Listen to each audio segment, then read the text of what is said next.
ऐसी परिपथ जिसमें ओमिक प्रतिरोध R एवं प्रेरकत्व L हो। चलिए इसका परिपथ पहले तैयार कर लेते हैं। ये आपका प्रतिरोध है और ये प्रेरकत्व है, जिन्हें श्रेणी क्रम में आपस में जोड़ा गया है और इनके सिरों के मध्य क्या लगाया गया है? इनके सिरों के मध्य प्रत्यावर्ती विभवांतर को लगाया गया है। V बराबर V0 sin ओमेगा t। और ये आपका प्रतिरोध है, ये आपका प्रेरकत्व है और ये इसके सिरों के बीच विभवांतर VR और L के सिरों के बीच विभवांतर VL होगा। क्लियर है? इससे पहले कल हमने देखा था RC परिपथ, तो सबसे पहले हम इसका ग्राफ तैयार कर लेते हैं कैसे बनेगा भाई। तो कल हमने ग्राफ तैयार किया था RC परिपथ में, तो इसमें कैसे बनेगा ध्यान से देखना भैया। आप लोग आपको मालूम होगा कि हम इस डायरेक्शन में x डायरेक्शन में किसको प्रदर्शित करते हैं? धारा को।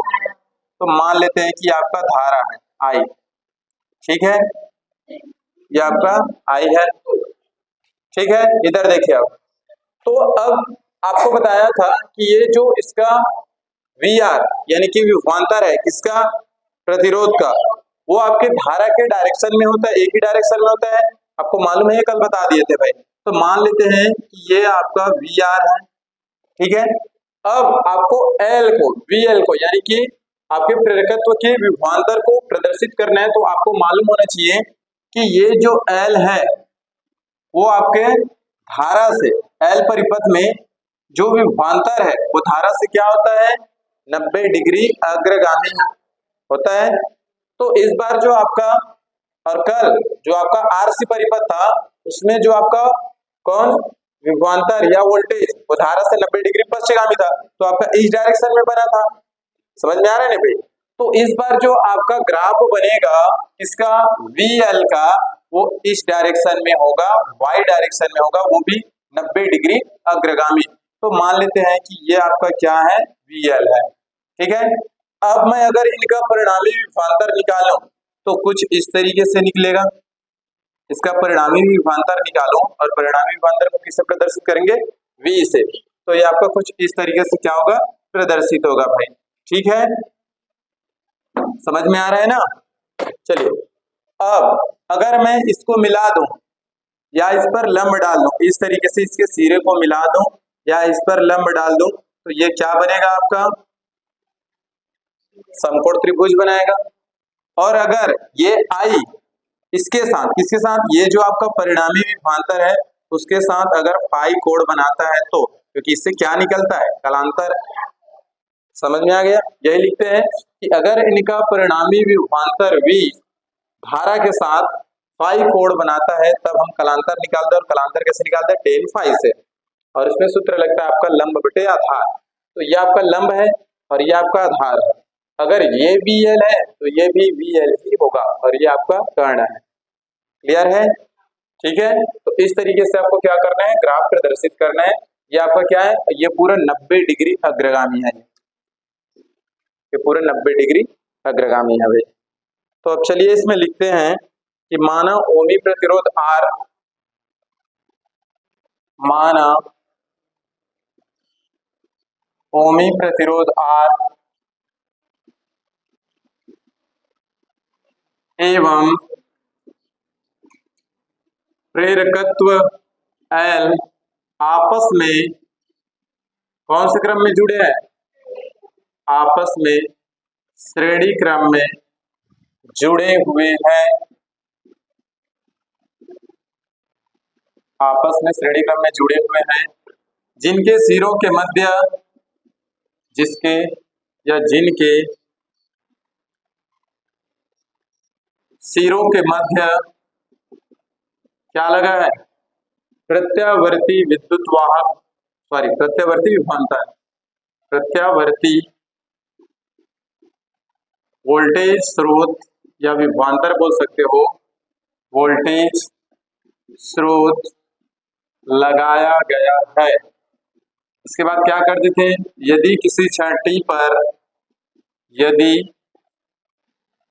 किसी क्षण t पर प्रत्यावर्ती वोल्टेज का समीकरण निम्न होगा। ठीक है ना भाई, यदि किसी क्षण t पर प्रत्यावर्ती वोल्टेज का समीकरण निम्न होगा, तो क्या होता है, v बराबर v not sine omega t, equation number first, इतना होता है। क्लियर है? ठीक है ना भाई। यदि परिपथ में प्रवाहित होने वाली धारा I हो तो, यदि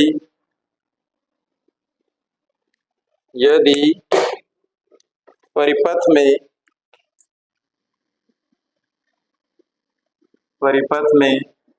प्रवाहित होने वाली धारा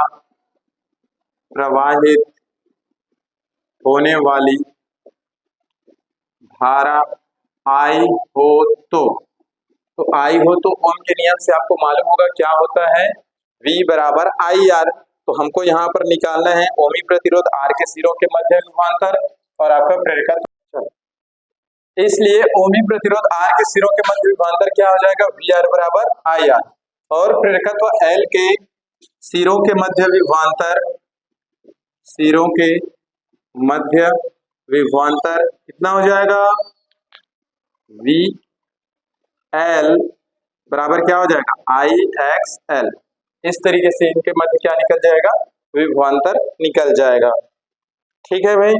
अब यदि हम इनका परिणामी विभवांतर निकालें, और इसको याद रखना, जो आपका RL परिपथ है उसमें VR और I एक ही रेखा में होते हैं, और जो आपका धारा है वो आपके वोल्टेज से क्या होता है, 90 डिग्री पश्चगामी होता है, ऐसे बोल सकते हो, या आपका वोल्टेज धारा से 90 डिग्री अग्रगामी होता है, इस तरीके से आप बोल सकते हो।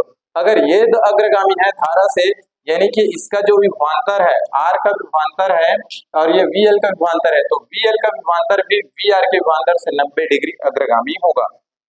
समझ में आ गया? इसको मैं हिंदी में नहीं लिख रहा हूँ भाई, ठीक है। अब हम इसका निकालेंगे परिणामी विभवांतर या परिणामी वोल्टेज। डायग्राम मिटा दो। चलिए, अब हम निकालेंगे इसका परिणामी विभवांतर, या इसी को बोलते हैं परिणामी वोल्टेज। परिणामी विभवांतर या वोल्टेज कैसे निकालेंगे, तो लिखेंगे यदि VL व VR का परिणामी विभवांतर V हो तो, परिणामी विभवांतर V हो तो V का वर्ग, या तो ये बोल सकते हो पाइथागोरस प्रमेय से, याद आ रहा है कुछ, ये पाइथागोरस प्रमेय से क्या होता है, कर्ण का वर्ग बराबर लंब का वर्ग धनाधार का वर्ग। तो ये रहा आपका कर्ण का वर्ग, जो बीच में डायग्राम में बना हुआ था आपका V का वर्ग। अब डायग्राम से देखना भाई, ठीक है ना। तो इस बार आपका क्या हो जाएगा, VR का वर्ग धन VL का वर्ग, लंब का वर्ग धन आधार का वर्ग, या ये बोलो आधार का वर्ग धन लंब का वर्ग। ठीक है। चलिए, अब यहाँ से अगर मैं V का मान निकालूं तो ये स्क्वायर में इधर आएगा तो वर्गमूल में होगा, तो ये बनेगा आपका VR का वर्ग और VL का वर्ग। तो यहाँ से अब दोनों की वैल्यू रख देते हैं। क्या, अभी जो हम इनका विभवांतर निकाले थे, VR का क्या निकाले थे, IR का वर्ग, VL का क्या निकाले थे, IX का XL का वर्ग। अब इनका पहले वर्ग करते हैं, तो ये बनेगा आपका I का वर्ग R का वर्ग प्लस I का वर्ग XL का वर्ग। अब दोनों में I का वर्ग है, कॉमन है, बाहर निकलेगा, तो ये कितना बन जाएगा आपका, I का वर्ग निकल गया बाहर, अंदर बचेगा R का वर्ग और ये बचेगा XL का वर्ग। इतना समझ में आया क्या? अब यहाँ से I क्या हो जाएगा, बाहर निकलेगा, वर्ग में है तो ठीक है, तो कितना बन जाएगा, ये बनेगा आपका V बराबर I निकल जाएगा बाहर, तो अंदर क्या बचेगा, R का वर्ग प्लस XL का वर्ग। इसको दे देना इक्वेशन नंबर थर्ड है कि 2 है, चलो सेकंड दे देना। क्लियर है? अब चलो ध्यान से देखना, अब हमको निकालना है, और यही जो निकले वो वास्तव में है क्या चीज मालूम है? यही आपका परिणामी विभवांतर या परिणामी वोल्टेज है। अब हमें निकालना है प्रतिबाधा। क्या निकालना है? प्रतिबाधा। और प्रतिबाधा को किससे प्रदर्शित करते हैं? जेड से। मालूम है ना भाई? चलिए प्रतिबाधा निकालेंगे तो प्रतिबाधा यहीं से निकलेगा। या तो आप इसको एक स्टेप और आगे ले जा सकते हो, एक्स एल की वैल्यू रख सकते हो ओमेगा एल, अगर याद होगा तो आगे रखेंगे अभी। तो अब निकालेंगे सेकेंड नंबर में प्रतिबाधा। तो यहीं से निकलेगा प्रतिबाधा। कहां से? आपका समीकरण नंबर 2 से। तो समीकरण 2 से क्या हो जाएगा? ये v बराबर आई अंडर रूट क्या है आपका? r का वर्ग प्लस एक्स एल का वर्ग। तो ये अभी गुणे में है, इधर आएगा तो भाग में होगा, तो v बटे आई, और ये बचेगा आपका r का वर्ग प्लस एक्स एल का वर्ग। इसको देना क्वेश्चन नंबर 3। अब इसकी तुलना किससे करेंगे? ओम के नियम से। तो लिखेंगे समीकरण 3 की तुलना ओम के नियम, क्या बोलता है ओम का नियम? v बटे आई बराबर r से करने पर, हाँ r की जगह आपको क्या दिख रहा है? ये दिख रहा है, तो ये क्या निकलेगा? r से करने पर ये जो आपका होगा r square plus x l का वर्ग परिपथ का परिणामी या प्रभावी प्रतिरोध होगा। परिपथ का प्रभावी प्रतिरोध होगा, जिसे क्या कहते हैं? जिसे प्रतिघात कहते हैं। ठीक है ना भाई? जिसे प्रतिघात कहते हैं। इसे जेड से प्रदर्शित करते हैं। याद है ना? इसे प्रदर्शित करते थे जेड से, इसे जेड से प्रदर्शित करते हैं। इसलिए क्या हो जाएगा? प्रतिबाधा निकालेंगे तो जेड बराबर ये पूरा वर्गमूल के अंदर r square plus x l का वर्ग, या तो आप इसको ऐसे भी लिख सकते हैं वर्गमूल आर स्क्वायर, एक्स एल की जगह वैल्यू रख दो तो ओमेगा एल का वर्ग। इतना होगा क्या? आप चाहो तो इसे और पूरा आगे कर सकते हो, दोनों के लिए है, तो लिख सकते हो जेड बराबर आर का वर्ग प्लस ओमेगा का वर्ग और एल का वर्ग। तो ये आपका जो निकल के आया वो क्या है? आपका प्रतिबाधा है, उसका व्यंजक है, प्रतिबाधा का व्यंजक है भाई। अब हम निकालेंगे इसमें कलांतर। अब कलांतर कैसे निकाला जाता है? चलिए कलांतर निकालेंगे। यदि परिणामी विभवांतर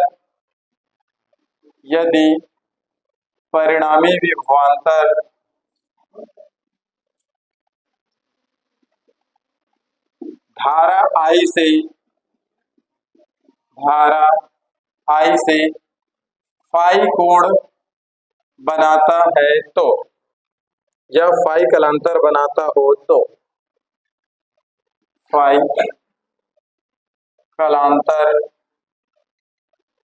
बनाता है तो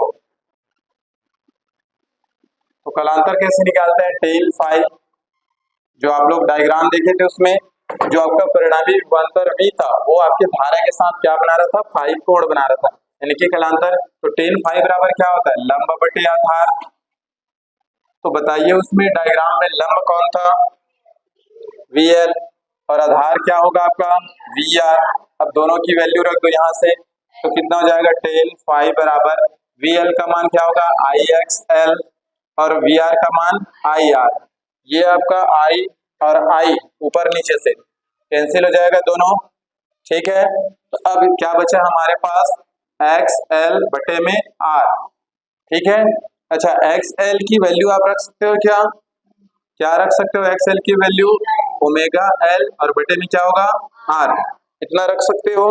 अच्छा अगर मैं सिर्फ फाई की वैल्यू निकालूं तो ये 10 कहाँ आ जाएगा? 10 इनवर्स में आ जाएगा, बाकी आपका ओमेगा L बटे में R। यही आपका क्या है? यही आपका कलांतर का व्यंजक है। कौन से परिपथ में? RL परिपथ में। ठीक है ना भाई?